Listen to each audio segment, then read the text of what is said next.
자, 홍준표 대표 비호감 정치를 멈춰라. 무슨 얘기예요, 이 작가님? 자유한국당 내에서 일부 의원들이 이제 부글부글 끓는다. 어허. 이런 이야기가 지금 여의도 바닥에 돌고 있는데요. 예. 터질 게 터졌다라는 반응이 많습니다. 그러니까 지금껏 참고 있던 소위 말하는 반홍, 비홍 이런 어허. 의원들이 공식적으로 문제 제기를 하기 시작했다. 그러니까 이거는 그런 거죠. 사실은 지금까지 홍준표 대표의 개인기로 자유한국당이 떠받쳐서 졌었거든요. 그리고 지난번 대선 같으면 홍준표 아니었으면 그 정도의 지지율도 받지 못했을 것이다. 이걸 다른 자유한국당 의원들이 알기 때문에 지금까지 홍준표 대표가 독단을 하든 사당화 논란이 있든 그냥 참고 있었단 말이죠. 예. 조금 있으면은 지방선거잖아요. 그냥 이대로 가면 홍준표 대표가 공천권을 또 마음껏 휘두를 거란 말이죠. 아하. 거기에 대한 견제를 지금부터 해야 된다. 그래서 내부적으로 부글부글 끓는 게 터졌다. 그래서 지금 같은 경우에는 그 한국당 중진 의원들이 홍준표 대표의 독선적인 비호감 정치가 뭐 지리멸렬한 보수정당을 초래했다. 이렇게 이야기하면서 중진회의 다시 한번 개최하자 그랬는데 홍 대표 그것도 그냥 싹 무시했습니다. 그것도 내부 총질이다. 예. 그것도 그 개인 의원들 일일이 그 인신 공격까지 하면서 오호. 이러한 사람들이 무슨 나한테 그런 요구를 하냐. 구체적으로 보면 뭐 부패로 내사 수사를 받던 사람. 자기 상가 안 왔다고 방송에 나가 당대표를 공개 비난했던 사람. 이런 사람들이 나한테 이런 걸 요구한다.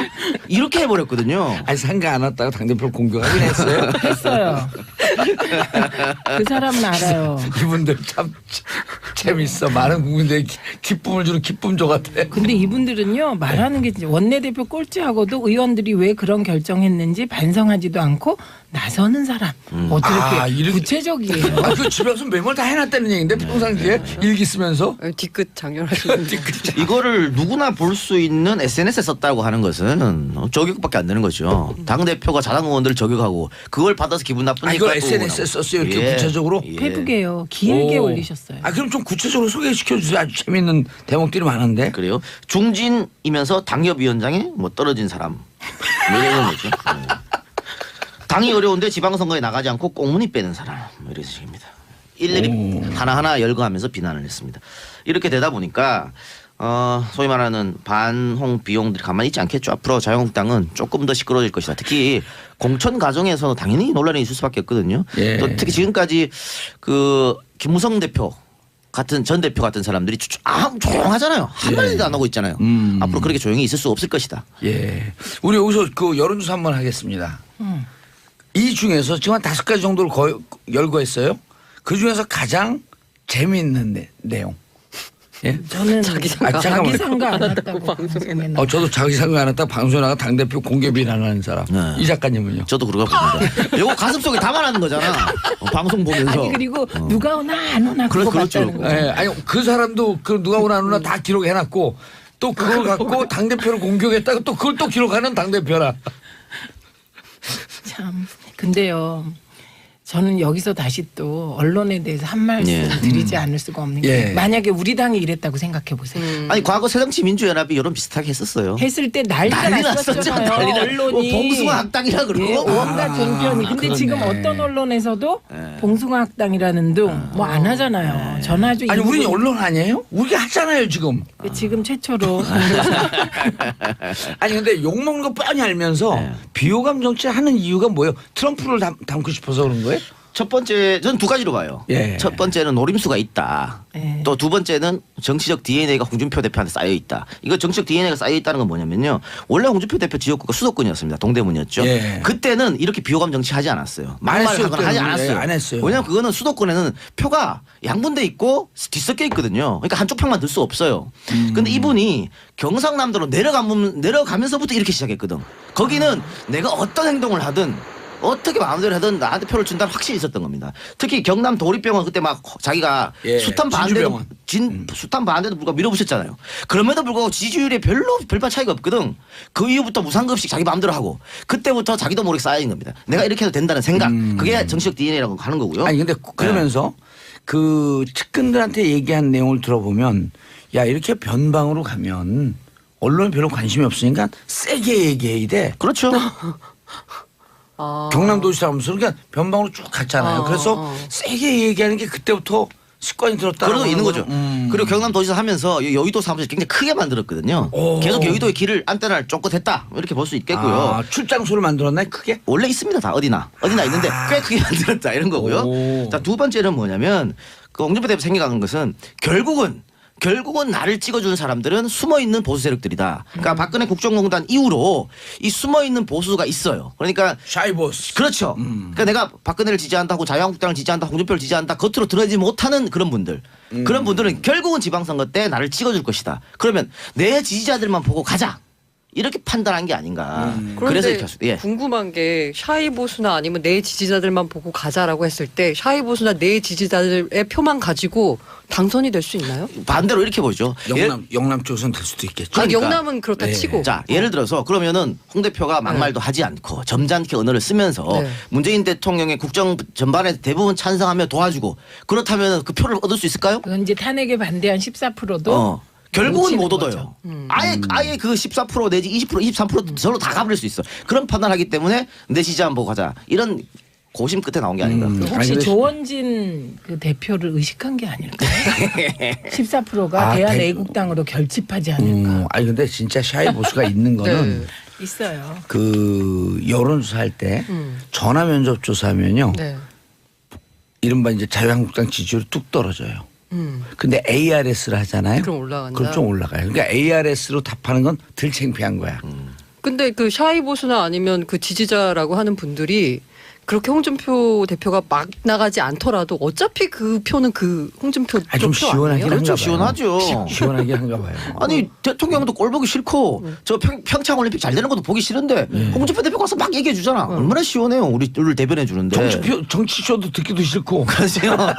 그리고 가짜 뉴스의 주 소비자가 샤이 보수가 아닌가 이렇게 추정합니다. 그러면 그냥 아예 더 이상의 확장성은 포기한 건가요? 저는 그렇게 봅니다. 그 원래 1단계로는 그 집토끼를 확실히 잡는다. 그렇죠. 네. 지금 그 전략. 네, 그 전략이에요. 그리고 마르고 닳도록 그 지역에서 국회의원만 해먹으려면 이런 전략으로 가는 사람들이 많아요. 그래서 소선거구제 없어야 되는 거예요. 그러니까 마르고 닳도록 그 맞아요. 지역에서 국회의원 하면 상관없는데 예. 홍 대표는 대권을 꿈꾸는 분인데 그렇게 생각하세요? 아닌가요? 아니 대권을 꿈꾸면서 이렇게 그냥 마르고 닳도록 가려고 그런 거 아닌가? 그렇게 보이는데. 꿈만 꾸고. 예. 그리고 이분은 지금까지 정치 스타일이 이게 비속어일 수도 있습니다만 홍준표 대표가 스스로 말한 거니까 본인 스스로 독고다이라 그랬거든요. 네. 그런 정치를 지금 계속 하고 있는 거고 과거에 대표 한번 했을 때도 그런 독고다이였기 때문에 어떻게 보면 대표에서 물러날 수밖에 없었거든요. 근데 지금 본인이 약속을 했어요. 이번 지방선거에서 지면은 물러나겠다. 그런데 이길 가능성이 보입니까? 그렇죠. 전 대답 아무런 대답도 안 했습니다. 예. 그래서 결국은 그런 식으로 밖에 될 수 없을 것이다 봐요. 그럴 때 그럼 정치판에 또 한 번 요동을 칠 거라고 보거든요. 그러면 자유한국당 내에서 소위 말하는 이제는 저런 보수가 되지 말자라는 어떤 자석의 목소리가 나오면서 그 중간층을 대변하는 사람들이 튀어오를 겁니다. 그리고 나서 지금 뭐 미래 바른정당 그쪽이랑 또 연합 시그널이 있을 수도 있고요. 다시 한번 정계 개편 놓으니까 지방선거 끝이 나고 예. 그런 후폭풍이 있을 수도 있겠다. 정계 개편하면서 이제 저게 정상화되는데 한 10년 걸리는 거죠. 최하 10년. 코라 기자님 표현 봤어요? 아이고 이게 최하예요 최하 그게. 예, 좀 길어지면 한 20년까지 갑니다. 자 최민희 의원님. 예. 이게 다시 불거진 예. 권성 어머 발음이 왜 이래요? 권성동과 안미연. 예. 예, 안미연 검사 다 아시죠, 이제? 예, 안미연 검사가 최근에 한 프로그램에 나와서 진짜 세상이 깜짝 놀랄 경천 동진인 겁니다. 예, 그런 폭로를 했어요. 그런데 그 폭로의 핵심 내용은 두 가지입니다. 검찰 내부에서 이 채용 비리와 관련한 핵심 증거를 증거에서 빼라는 식의 요구가 있었다. 예. 그러니까 수사 외압이 두 가지인데 하나가 검찰이 수사를 진행하면서 핵심 증거물에서 빼라고 한 거. 그게 녹취록입니다. 오. 이게 진짜 이거 이상한 일이거든요. 녹취록이면 상당히 중요한 건데. 증거. 예, 이게 그 최용집 전 사장하고 예. 그 최용집 전 사장 밑에 있던 최하무개 씨 있죠. 예. 외국으로 도망갔었던 예, 이 두 사람 사이의 대화 내용인데요. 거기에 아주 구체적으로 권성동 법사위원장이 지목됩니다. 네, 그런데 그 핵심 녹취록 대포폰에 있는 핵심 녹취록을 증거물에서 빼라는 외압이 있었다. 이거 너무 끔찍한 거죠. 야, 어떻게 증거를 빼? 증거 인멸인데 그건 범죄 행위 예, 아니에요? 그게 첫 번째. 그다음에 두 번째는 이 안미영 검사가 이 수사를 맡고 난 이후에 권성동 의원을 소환해서 조사해야 된다. 그래서 5가지 이유를 들어서 소환 조사를 주장했는데 그 소환을 하지 못하게 할 뿐만 아니고 권성동 법사위원장은 법사위원장이 직접적으로 관련되어 있다는 증거를 확보하지 못했다는 내용으로 수사 보고서를 바꾸라는 지시가 있었다. 이건 정말 핵심 중에 핵심 내용들을 뒤바꾸라고 한 거죠. 그래서 이게 파문을 일으키고 있는데 일단 권성동 위원장 측에서는 안미영 검사를 고발한 상태입니다. 명예훼손. 네, 허위에 의한 명예훼손으로. 그러면은 근데 안미연 검사가 네.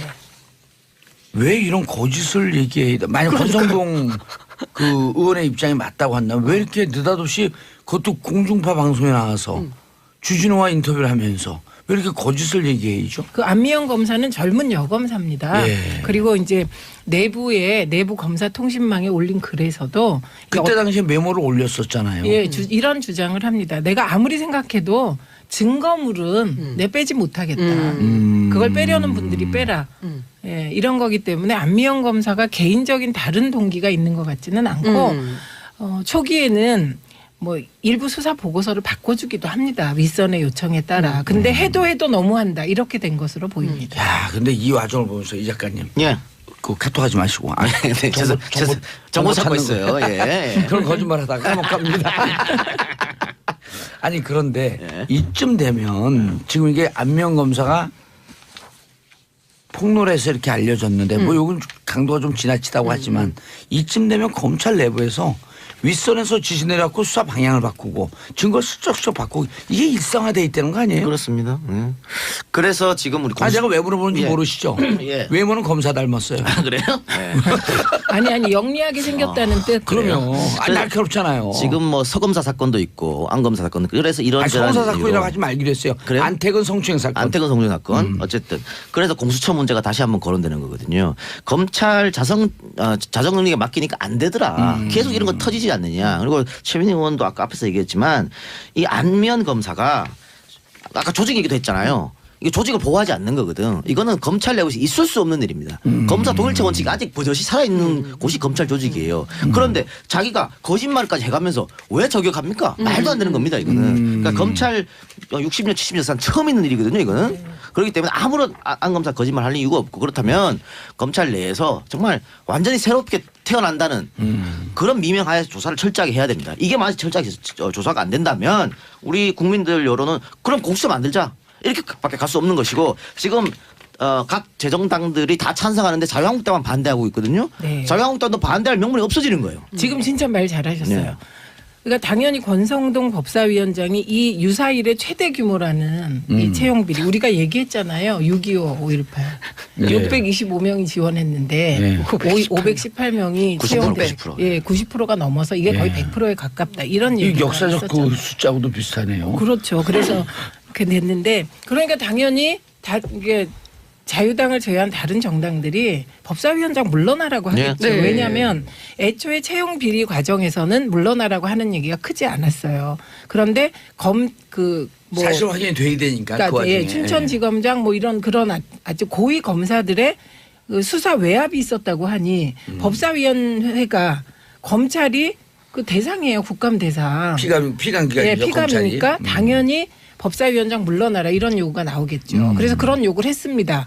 그랬더니 자유한국당이 지금 법사위를 파행시켰어요. 법사위가 파행됐다는 의미는 국회가 안 돌아가는 거죠. 법안이 한 건도 통과되지 못한다. 예. 네, 아니, 그런 이야기. 김성태 원내대표가 국회 보이콧까지 이야기했잖아요. 네, 근데 국회 보이콧은 아직 안 아직 안 했죠. 하고. 근데 예. 저는 아까 그 홍준표 대표 이야기하면서 이것도 그 같은 맥락인데요. 홍준표 대표, 김성태 원내대표 다 강경파들이거든요.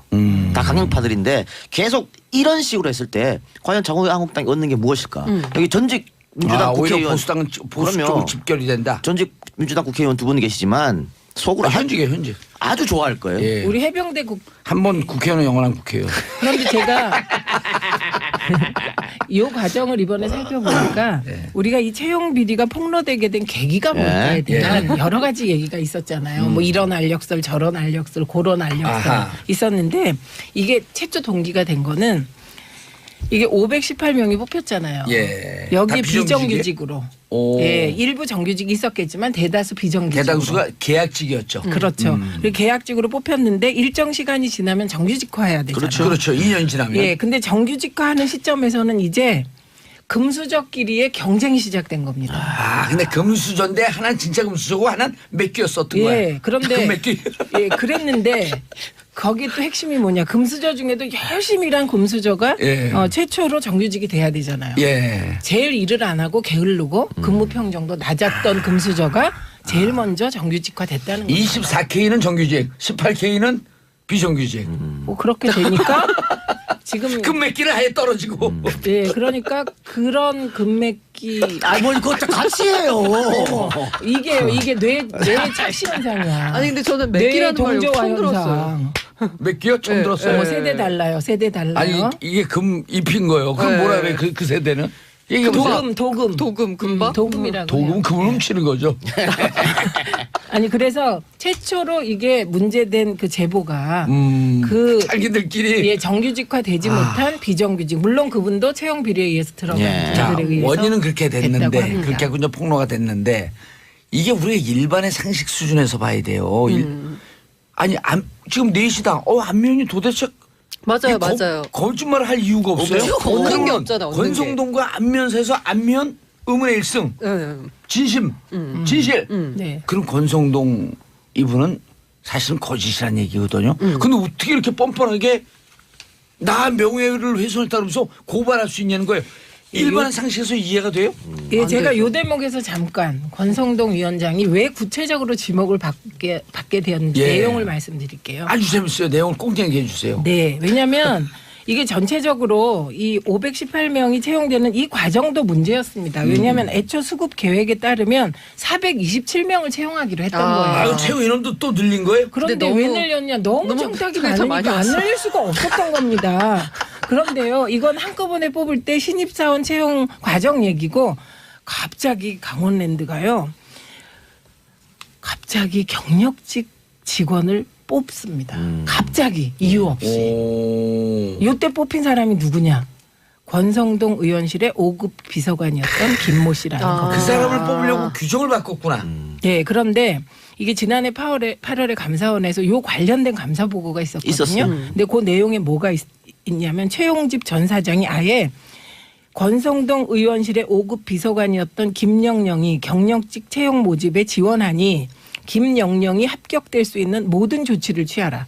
김영령이 영영이 이름이에요? 땡땡. 땡땡. 김땡땡이 문제없이 채용될 수 있도록 마지막까지 업무 처리를 잘하라 이렇게 구체적인 지시를 내리고요. 오. 이에 따라 강원랜드 실무진이 일사불란하게 움직여서 예정이 없던 경력직 공채가 생겼다. 두 번째 권성동 씨에 한 명을 하려고 전체 강원랜드가 움직인 거네. 그렇게 보이죠. 그다음에 두 번째는 애초에는 워터월드 수질점 환경 분야 전문가 채용 모집 공고를 낼 예정이었대요. 그런데 요 경력직의 지원 자격이 환경 분야 실무 경력 5년 이상이 필요했던 거예요.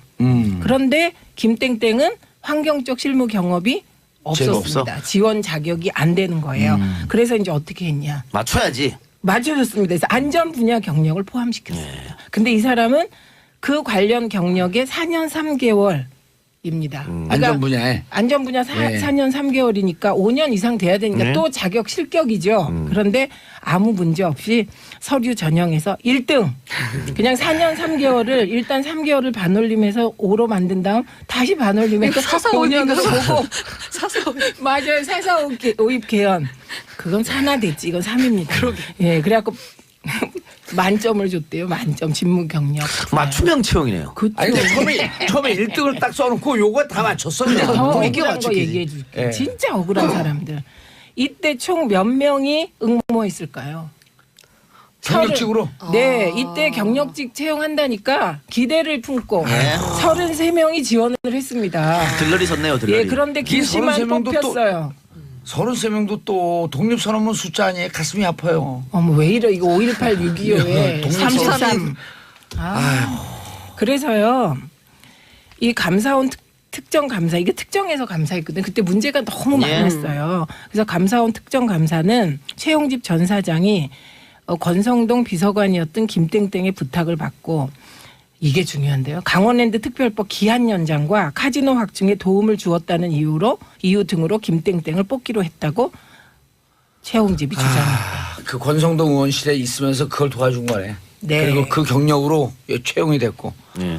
그러니까 지금 얘기하는 강원랜드 또 금융권 지금 네. 공기업 금융권 젊은 친구들이 가장 가고 싶어하는 곳이거든요. 그럼요. 1순위예요. 1순위. 강원도에서는 강원랜드 가면요. 집에서 잔치예요. 잔치. 그런데 이 두 군데 다가 채용비가 넘쳐났다고 하니까 우리 젊은 친구들 어디로 가야 됩니까? 그러니까 20대 30대 이 그 박탈감 그렇지. 이거 갖고 뭐라고 그러지 말아야 돼요. 헬조선이라고 말한다고 예. 그거 나무랄 게 아니에요. 현실이 이런데. 이렇게, 아니 기성세대가 이렇게 만들어 놓고. 근데 저는요 이번에 아이스하키 남북 단일팀 가지고 예. 그 야당들 특히 자유한국당과 일부 보수 언론이 총 공세하는 이유는 이것과는 이런 완전히 것- 틀려요. 아니 이런 것들을 덮기 위한 거라고 생각합니다. 맞아요. 마치 20대가 반발하는 게 이런 것 때문에 그런데 물론 아이스하키에 대해서도 이건 뭔가 세치게 들어온 것 같은 심정이 있어. 있지만- 근데 두 개는 결이 완전히 틀린 거거든요. 네, 그래서 이렇게 이거저거 다 같은 물타기 수법으로 맞아요. 예, 20, 30대와 문재인 정부를 분리하기 위한 임복희님 하루하루 힘들게 살고 있는 국민들이 많다는 걸 알았으면 좋겠어요. 귀에 걸면 귀걸이, 코에 걸면 코걸이 마음대로 할 수 있는 힘이 부럽네요. 이런 사람들 감옥 보내 이제 부러워하지 마세요. 다 감옥 보낼 테니까. 윤영희님 공수처 꼭 필요하다고 생각합니다. 자 마지막으로 간단하게 네. 고랑이 기자님. 이거 간단한 문제가 아닌데 간단한 문제가 간단하게라고 아닌데, 해서. 예. 뭐 또 있어요? 일단 이거 첫 방송 번째로 기네. 이게 그 어제 공정위가 네. 그 허위 과장 광고를 한 SK케미칼 애경에 대해서 총 한 1억 3천만 원 정도 과징금을 내렸거든요. 근데 이걸 이제 일단 첫 번째 이 사건을 보면 가습기 살균제가 문제가 됐잖아요. 그래서 지금 신생아들이 죽어 나가고 있어요. 그래서 이게 도대체 무슨 원인인가 고민하고 있다가 결국 사망자 밝혀진 게 1,300명이 넘는다는 거 아니에요. 이게 근데 밝혀진 게 2011년 그 8월에 복지부가 그래서 임산부 연쇄사망 가습기 살균제가 원인이다라고 발표를 했어요. 이게 복지부가. 그러니까 이걸 보고서 피해자가 공정위에다가 아니 처음에 이 제품을 할 때 살림력 효과 및 아로마 세라피 효과가 있다라는 이런 허위 과장 광고를 했거든요. 그래서 이걸 공정위에 신고를 했어요. 이 복지부 발표 난 다음에 2011년 10월에. 그런데 2012년 2월에 공정위가 무슨 얘기를 했냐면 인체 위해성이 확인되지 않았다라고 해서 무혐의 결정을 내렸어요. 그래서 근데 웃긴 건 뭐냐면 2012년 9월에 국립환경과학원은 이게 유독 물질이다라고 지정을 했거든요. 정부가 왜 그래요? 그러니까요. 그러니까 2014년 8월에는 이제 가습기 살균제 피해자 가족이 제조업체 15곳을 살인 혐의로 고소를 했고요. 아까 말씀드린 그 피해자가 2016년 4월에 다시 증거를 보강을 해서 또 공정위에다 이게 얘기했어요. 박근혜 정부 때였죠. 네, 박근혜. 얘기했어요. 그랬더니 공정위가 이게 원래 같은 사건이면 재조사를 해야 되거든요. 예. 근데 재조사를 한다는 얘기는 자신들이 과거에 무혐의 결정을 내렸던 걸 뒤집어야 되거든요. 그러니까 이거를 새로 사건을 배당을 한 거예요. 배당을 하고 나서 2016년 8월에 무슨 일이 생기냐면 그거를 판결할 공정위가 행정처분을 내릴 수 있는 기한이 만료됐다는 거예요. 예.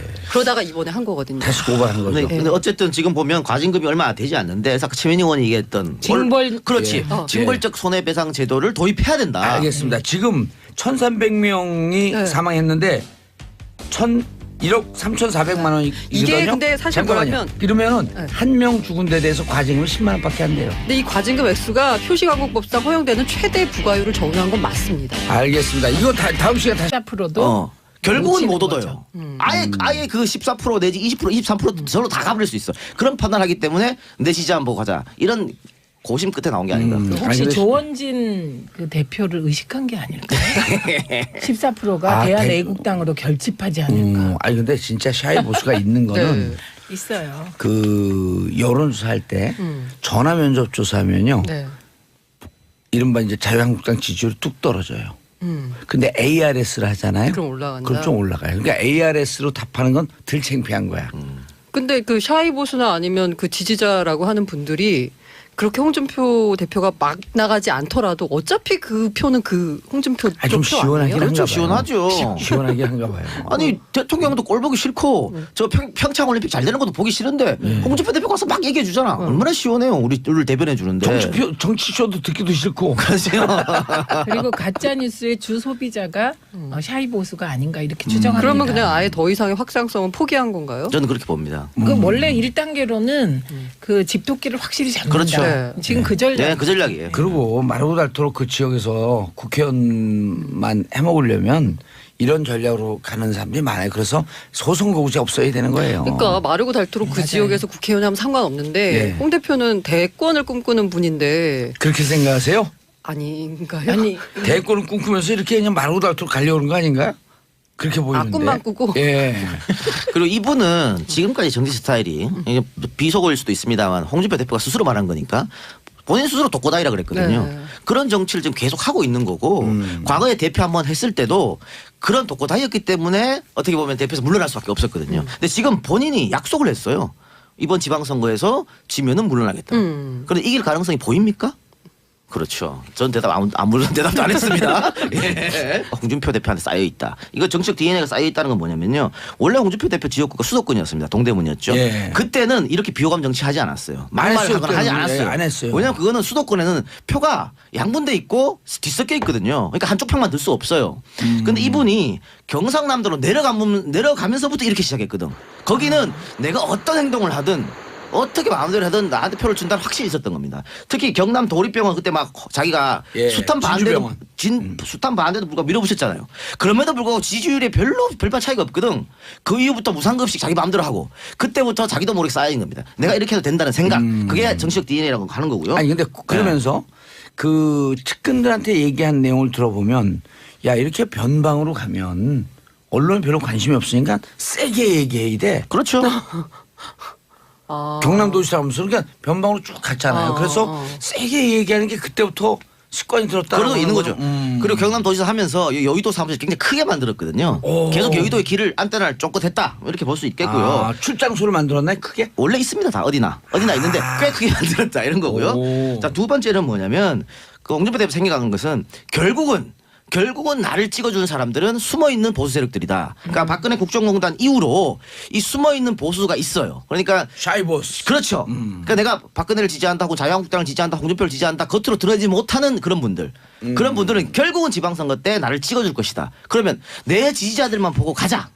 이렇게 판단한 게 아닌가. 그래서 그런데 이렇게 했습니다. 예. 궁금한 게 샤이 보수나 아니면 내 지지자들만 보고 가자라고 했을 때 샤이 보수나 내 지지자들의 표만 가지고 당선이 될 수 있나요? 반대로 이렇게 보죠. 영남 쪽에서는 될 수도 있겠죠. 그러니까. 영남은 그렇다 네. 치고. 자, 예를 들어서 그러면은 홍 대표가 막말도 하지 않고 점잖게 언어를 쓰면서 네. 문재인 대통령의 국정 전반에 대부분 찬성하며 도와주고 그렇다면 그 표를 얻을 수 있을까요? 그건 이제 탄핵에 반대한 14. 그래서 결국은 그런 식으로 밖에 될 수 없을 것이다 봐요. 그럴 때 그럼 정치판이 또 한 번 요동을 칠 거라고 보거든요. 그러면 자유한국당 내에서 소위 말하는 이제는 저런 보수가 되지 말자라는 어떤 자성의 목소리가 나오면서 그 중간층을 대변하는 사람들이 튀어오를 겁니다. 그리고 나서 지금 뭐 미래 바른정당 그쪽이랑 또 연합 시그널이 있을 수도 있고요. 다시 한번 정계 개편 놓으니까 지방선거 끝이 나고 예. 그런 후폭풍이 있을 수도 있겠다. 정계 개편하면서 이제 저게 정상화되는데 한 10년 걸리는 거죠. 최하 10년. 고라 기자님 표현 봤어요? 아이고 이게 최하예요 최하 그게. 예, 좀 길어지면 한 20년까지 갑니다. 자 최민희 의원님. 예. 이게 다시 불거진 예. 권성 어머 발음이 왜 이래요? 권성동과 안미연. 예. 예, 안미연 검사 다 아시죠, 이제? 예, 안미연 검사가 최근에 한 프로그램에 나와서 진짜 세상이 깜짝 놀랄 경천 동지는 겁니다. 예, 그런 폭로를 했어요. 그런데 그 폭로의 핵심 내용은 두 가지입니다. 검찰 내부에서 이 채용 비리와 관련한 핵심 증거를 증거에서 빼라는 식의 요구가 있었다. 예. 그러니까 수사 외압이 두 가지인데 하나가 검찰이 수사를 진행하면서 핵심 증거물에서 빼라고 한 거. 그게 녹취록입니다. 오. 이게 진짜 이거 이상한 일이거든요. 녹취록이면 상당히 결정적인 중요한 건데. 증거 예, 아닌가요? 이게 그 최용집 전 사장하고 예. 그 최용집 전 사장 밑에 있던 최하무개 씨 있죠. 예. 외국으로 도망갔었던 이 두 사람 사이의 대화 내용인데요. 거기에 아주 구체적으로 권성동 법사위원장이 지목됩니다. 네, 그런데 그 핵심 녹취록, 대포폰에 있는 핵심 녹취록을 증거물 해서 빼라는 외압이 있었다. 이거 너무 끔찍한 거죠. 이를 누구나 볼 수 있는 SNS에 썼다고 하는 것은 저격밖에 안 되는 거죠. 당 대표가 자당 의원들을 저격하고 그걸 받아서 기분 나쁘니까 이걸 또 SNS에 썼어요. 이렇게 구체적으로. 페북에요. 길게 오. 올리셨어요. 그럼 좀 구체적으로 소개시켜 주세요. 아주 재밌는 대목들이 많은데. 그래요. 중진이면서 당협위원장에 뭐 떨어진 사람 뭐 이런 거죠. 당이 어려운데 지방선거에 나가지 않고 꽁무니 빼는 사람 뭐 이런 식입니다. 일일이 하나하나 열거하면서 비난을 했습니다. 이렇게 되다 보니까 소위 말하는 반홍 비용들이 가만히 있지 않겠죠. 앞으로 자유한국당은 조금 더 시끄러워질 것이다. 특히 공천 과정에서는 당연히 논란이 있을 수밖에 없거든요. 예. 또 특히 지금까지 그 김무성 대표 같은 전 대표 같은 사람들이 조용하잖아요. 한마디도 안 하고 있잖아요. 앞으로 그렇게 조용히 있을 수 없을 것이다. 예. 우리 여기서 그 여론조사 한번 하겠습니다. 이 중에서 지금 한 5가지 정도를 열거했어요.